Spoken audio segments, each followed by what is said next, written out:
And yes, Star Nation, we're back. Philippines Standard Time. It is now 37 minutes after 4 in the afternoon. This is still your star DJ Blueheart. And I'm here, mga ka-Star Nation, para magbasa sa inyo ang mga comments sa atong Star Tanong this afternoon. Kabahin sa ug unsa bay inyong gihuna-huna or unsa bay nasa inyo ang mind, mga ka-Star Nation, karong hapit na mo mag-30, di ba? Sana all hapit pa lang mag-30.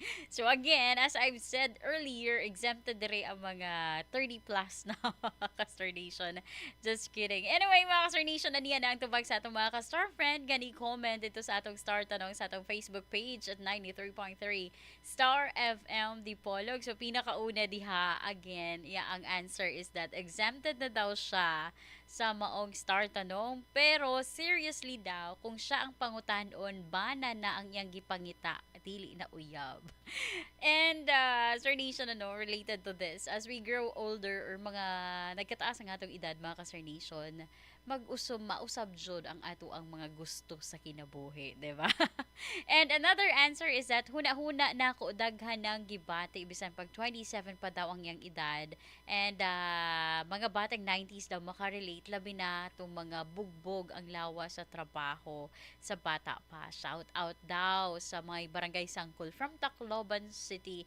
Wow, thank you so much for commenting. Hello to you. And another answer is that ang iniisip ko lang ay malapit nang mag-30, makita ko pa kaya yung magulang ko na malusog at walang iniindang sakit. Well, mga ka-Sir Nation, ayun, let's pray that, diba? So, ato lang yung iampo nga magpabilin nga himsog ang ato mga ginikanan. And another answer is that ang aking iniisip, dahil ako ay malapit na mag-30, maging matandang dalaga na at malapit nang mawala sa kalendaryo. Ay, kabala ka, mga ka-Star Nation, bisan pagmula pa sa kalendaryo ang atong edad, ang kalendaryo magpabilin gyud na siya. Diba? Importante gyud kay ng kalendaryo sa atong kinabuhi kay base mawadaan ta sa date, diba? And lastly, mga ka-Star Nation, ang iniisip ko ngayong malapit na mag-30 or 30, malamang nasa isip ko ang mga bagay tulad ng pangarap, mga layunin sa buhay. Maring iniisip ko ang nais kong makamit at mga hakbang na dapat kong gawin upang maabot ang mga ito. And maring iniisip ko rin ang mga karanasan at mga aral na natutunan ko sa nakaraang mga taon at kung paano ko magagamit ang mga ito upang maging mas mabuting tao.